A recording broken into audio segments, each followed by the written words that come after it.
어느 날 이 바벨론 제국의 느부갓네살 왕이 꿈을 꿨습니다. 그런데 이 꿈을 꾸고 난 뒤에 너무나도 심란하여서 이 갈대아 술사들을 불러서 내가 꾼 이 꿈을 해석해 보라라고 명령을 합니다. 술사들은 왕에게 어떠한 꿈을 꾸셨습니까? 라고 물었는데 왕은 꿈을 알려주지 않고 그냥 진노하면서 나라의 모든 지혜자들을 다 죽이라라고 그렇게 명령합니다. 이렇게 지혜자들을 죽이러 나가는 이 근위대장을 붙잡은 다니엘은 시간을 조금 달라라고 이야기를 하고 그 자리에서 엎드려 다니엘과 세 명의 친구들이 하나님 앞에 기도합니다. 그리고 하나님께서는 다니엘에게 지혜를 주시고 그 꿈의 내용들을 알려주시죠. 그래서 왕 앞에 나아가 그 꿈을 이야기하고 해석하여 줍니다. 왕이시여, 꿈에 큰 신상이 하나 나왔죠.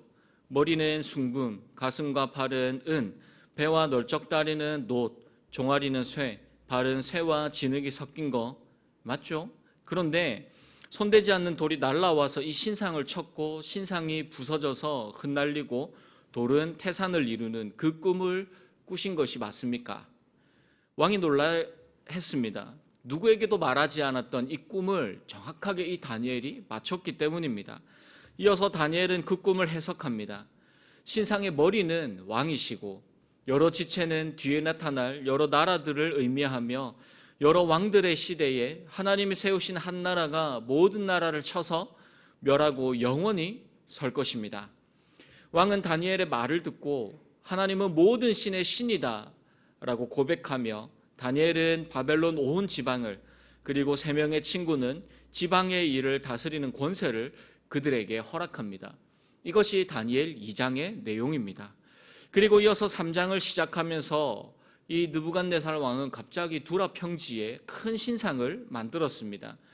이 신상을 만든 이유는 두 가지로 알 수 있습니다. 첫 번째 이유는 왕권을 강화하고 그리고 절대 권력에 복종하라라고 하는 이 경외심과 위압감을 온 백성들에게 심어주기 위함입니다.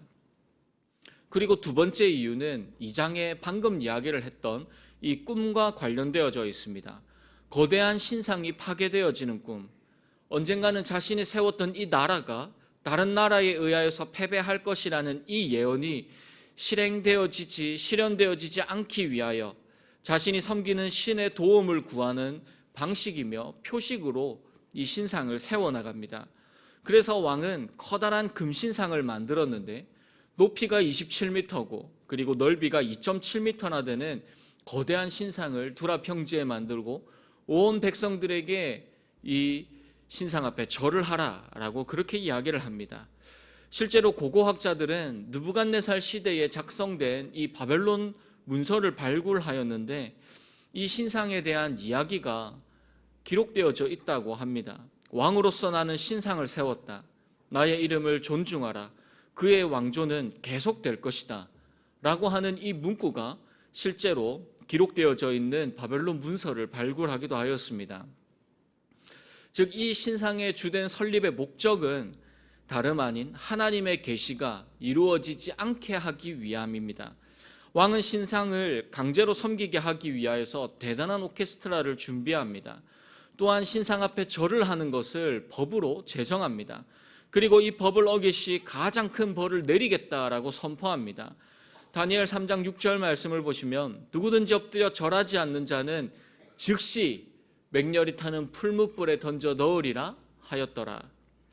모든 백성과 나라들이 신상 앞에 절을 합니다. 하지만 이 상황 가운데서 절을 하지 않는 사람이 있습니다. 그것은 바로 오늘 본문에 우리가 이야기하고 있는 다니엘의 세 친구라고 알고 있는 하나냐와 미사엘과 아사랴입니다. 이에 3장 8절 말씀을 보시면 그때에 어떠한 갈대아 사람이 나와서 유다 사람들을 참소하니라 라고 말씀하고 있습니다.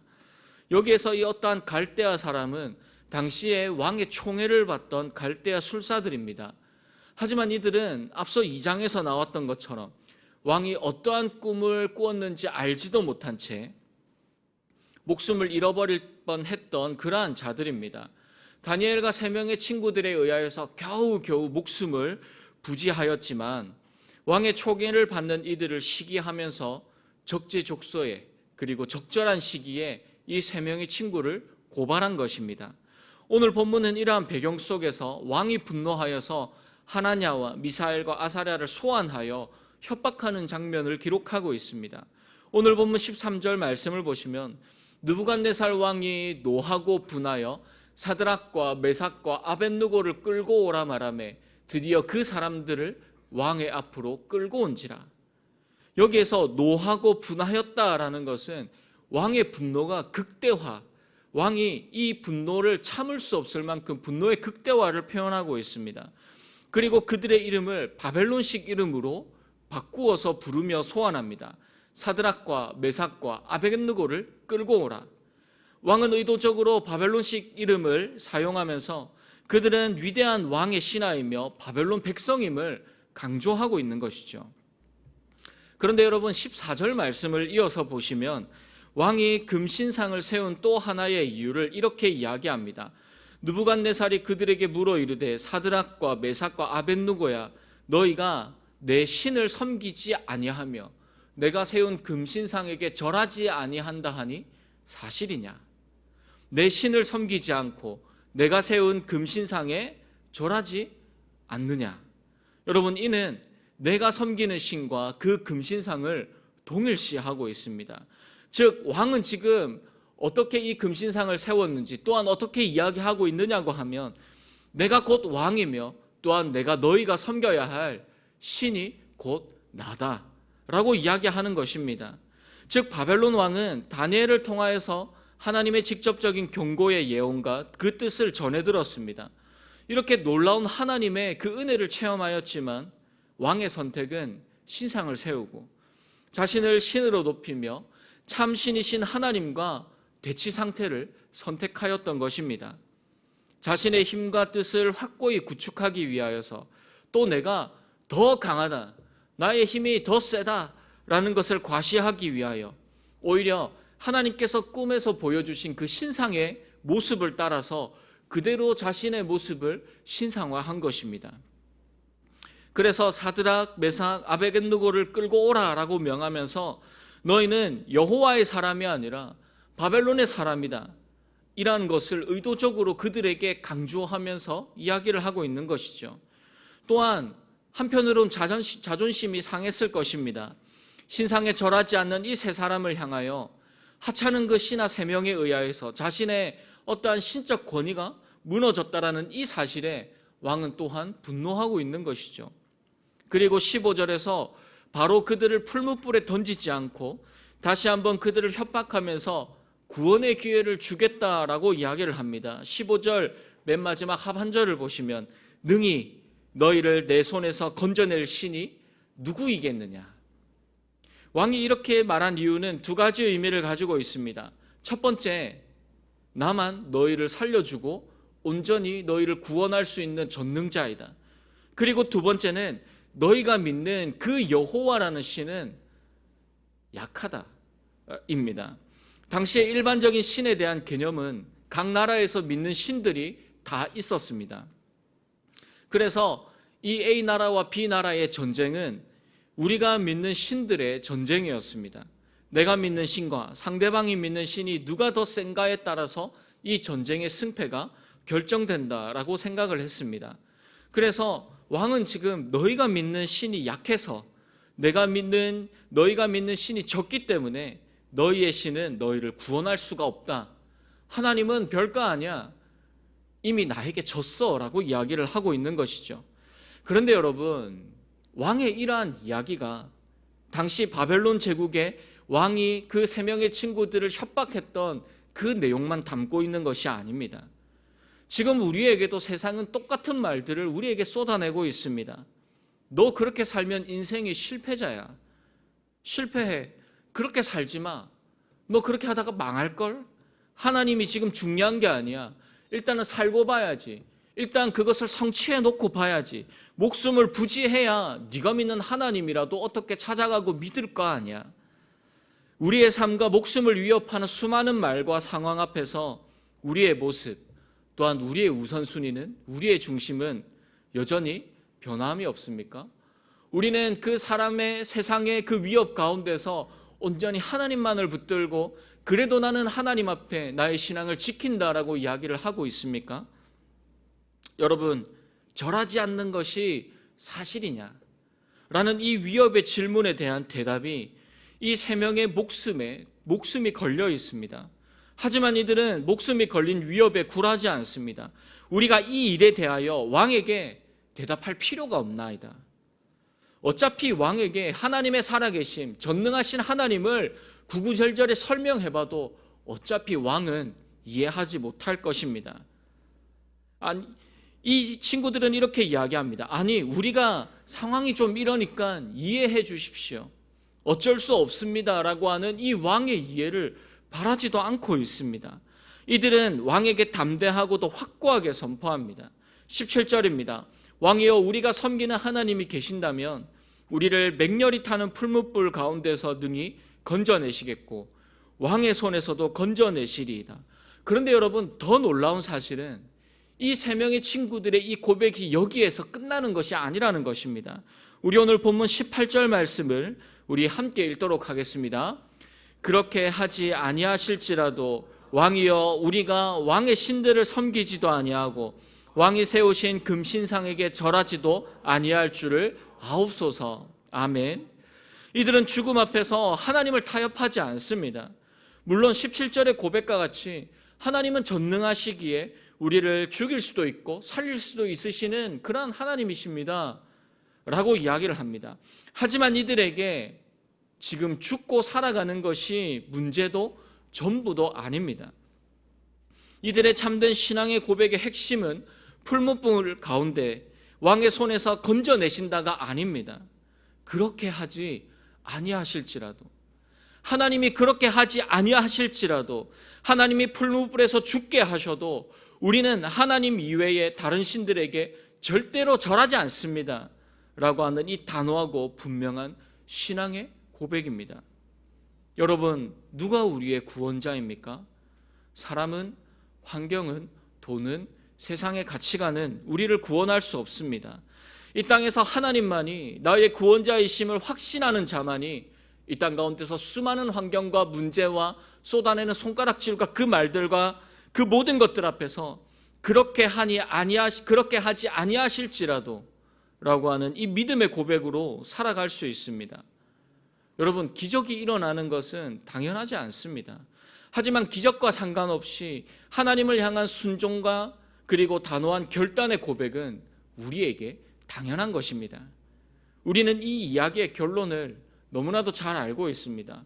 하나님은 이들을 풀무불에서 살려주셨고 오히려 그 자리 가운데서 하나님의 영광을 드러내 보이셨습니다. 그런데 여러분, 만약에 반대로 세 친구가 풀무불에서 죽었다면 느부갓네살 왕의 승리로 이 이야기가 끝이 났겠습니까? 하나님이 실패하셨고 하나님이 패배하셨습니까? 아마 하나님은 또 다른 방법으로 이들의 믿음의 고백을 하나님의 영광을 위하여 사용하셨을 것입니다. 하나님이 이들을 살리신 분명한 이유가 있는 것처럼 만약에 풀무불에서 타 죽는 것도 분명한 이유가 있습니다. 여러분, 우리는 사도행전에서 스데반 집사의 그 믿음으로 그가 돌을 맞아도 살아났으면 좋겠지만 나중에 알고 보니까 다시 그가 살아났더라, 돌을 맞아도 살아났더라 라고 그렇게 이야기를 들었으면 좋겠지만 하나님은 그 스데반 집사를 돌에 맞아 죽게 하셨습니다. 우리는 이 일을 통해서 하나님이 불공평하다고 생각하겠지만 하나님은 그의 죽음으로 교회는 지상명령에 따라 이방으로 복음을 전하게 됩니다. 또한 그 자리에 동조했던 사울을 하나님께서, 예수님께서 만나셨고 그를 이방인의 사도로 세워나가십니다. 여러분, 우리에게 중요한 것은 기적의 체험, 살리심이 아닙니다. 정말 이 말씀을 통하여서 우리의 중심과 우리의 삶과 우리의 마음에 새겨야 할 것은 그렇게 하지 아니하실지라도 하나님의 영광과 뜻을 위해 살아가는 자들의 그 신앙의 고백을, 그 삶을 하나님이 너무나도 귀하게 하나님의 나라와 영광을 위하여서 사용하신다는 것입니다. 하나님은 어떠한 방법으로든 악한 자들을 깨부수시는 전능하신 하나님이심을 굳건히 믿는 그 삶을 우리가 오늘 이 땅 가운데서 살아가기를 원하신다는 것입니다. 그러므로 여러분, 내가 믿고 내가 계획한 대로, 내가 기도한 대로 되지 않는다고 해서 하나님이 실패하신 것이 아닙니다. 때로는 나의 기도대로 되지 않는다고 해서, 하나님이 풀무불에 건져주시지 않는다고 해서 하나님은 무능하신 분이 아니십니다. 인간의 구원의 경험보다 더 거룩하고 우리의 목숨보다 더 숭고하게 지켜야 할 가치라고 선포한 이 신앙의 고백과 삶을 살아가는 자를 하나님은 오늘날 우리 교회와 또한 이 땅 가운데서 너무나도 간절하게 찾고 계십니다. 그러므로 하나님을 지키고 복음의 진리를 수호하는 것이 우리 모두의 가장 소중한 가치이며 신앙의 고백과 또한 우리의 삶이 되기를 주님의 이름으로 소원합니다. 말씀을 정리하겠습니다. 세 명의 친구와 같이 순교의 고백까지는 아니라 하더라도 이 땅 가운데서 우리를 구원하여 주신 주님을 위하여 우리는 최소한 세상의 위협과 협박을 견뎌낼 수 있는 자가 되어야 합니다. 우리가 어려움 가운데 직면할 때에 우리는 지금 누구를 구원자로 붙들고 신앙을 고백하며 살아가고 있습니까? 우리는 이 고난이 다가올 때, 어려움에 직면할 때, 이때에 우리는 하나님이 구원하시고 보호하시며 인도하신다라는 이 사실을 명심하며 하나님의 은혜의 손을 붙들고 살아가야 합니다. 여러분, 세상은 끊임없이 우리의 신앙을 위협하면서 협박합니다. 청소년의 자녀를 가진 부모님들은 끊임없이 자녀들의 신앙을 협박하는 학원 선생님과 또한 대학의 성적과 유혹과 세상의 성공적 위협을 이겨내야 합니다. 지금 당장 이들이 1점, 2점에 따라서 대학의 당락이 결정되는 것이 이들의 인생에 중요하다라는 것을, 그것은 알면서도 그것보다 더 중요한 저 점수를 위하여서 하나님을 포기할 때 우리의 자녀들의 신앙이 무너진다라는 사실을 모르면서 살아갑니다. 청년들도 마찬가지입니다. 세상은 성공을 위하여서 이것저것 포기하라고 합니다. 처음에 몇 년 전만 해도 3포, 6포, 9포 이야기하다가 지금은 하도 내려놓고 포기할 것이 많으니까 이들이 N포 세대를 살아간다라고 이야기합니다. 그런데 여러분, 하나님은 한 번도 여러분들에게 무엇인가를 손에 놓고 포기하고 그것을 쫓아서 살아가라고 말씀하신 적이 없습니다. 때로는 우리가 모든 것들을 하나님 앞에 포기해도 이 땅에서 가장 중요한 하나님을 붙들고 살아가겠다는 단호한 믿음의 결단이 필요한 시대를 살아가고 있습니다. 여러분, 어른들도 그렇습니다. 물질과 건강과 수많은 세상의 유혹을 견뎌내야 합니다. 제가 아는 한 집사님께서 어느 구청의 건축가에 공무원으로 계셨습니다. 그 지역에 엄청나게 높은 건물을 세우는데, 여러분이 건물을 세우는 것이 쉽지 않겠죠. 수많은 뒷돈들이 계속해서 오고 간 것입니다. 당연히 이 공무원들에게도 뇌물이 들어오는데 거부하기 힘든 금액의 돈을 제한받으셨습니다. 다른 사람들은 다 받았는데 이분은 그 뇌물을 받지 않았습니다. 그래서 손가락질도 당하고, 니만 의롭냐? 니 뭐가 그렇게 특별해서 우리랑 다르게 그렇게 하느냐? 비아냥과 따돌림과 나중에는 좌천에 가까운 전출도 부당하게 당했습니다. 그런데 이분이 한마디도 하지 않고 끝까지 그것을 거부하였습니다. 그런데 여러분, 그 이후에 이 뇌물 사건이 터지면서 이 집사님 빼고는 전부 다 감옥에 다 들어가거나 불명예 퇴직을 당한 것입니다. 집사님, 어떻게 그 유혹을, 그 수많은 돈을, 그 큰 돈의 유혹을 이겼었습니까? 하니까 이분이 이렇게 이야기하시는 거예요. 그리스도인이라면 하나님이 기뻐하지 않는 일을 하는 게 당연하지 않습니까? 라고 그렇게 말씀을 하심에 참 은혜와 큰 도전을 받았습니다. 하나님은 그러한 인간의 어리석음을 하나님을 의지하는 자들을 통하여서 파괴하십니다. 때로는 지금 당장 내가 기도한 대로, 내가 계획한 대로 하나님의 도우심이 없어도 그럼에도 우리의 신앙은 흔들리지 않아야 합니다. 그렇게 하지 아니하실지라도 하나님은 나의 모든 것을 통해 하나님의 나라와 영광을 이루어 나가시는 그 전능하신 하나님이심을 굳건히 믿고 의지하여서 하나님의 영광을 위해 살아가는 사랑하는 우리 장전중앙교회와 또한 저와 여러분들의 그 삶이, 그 발걸음이 되기를 주님의 이름으로 축복합니다. 우리 시간 함께 말씀을 기억하시면서 기도하며 나아가도록 하겠습니다.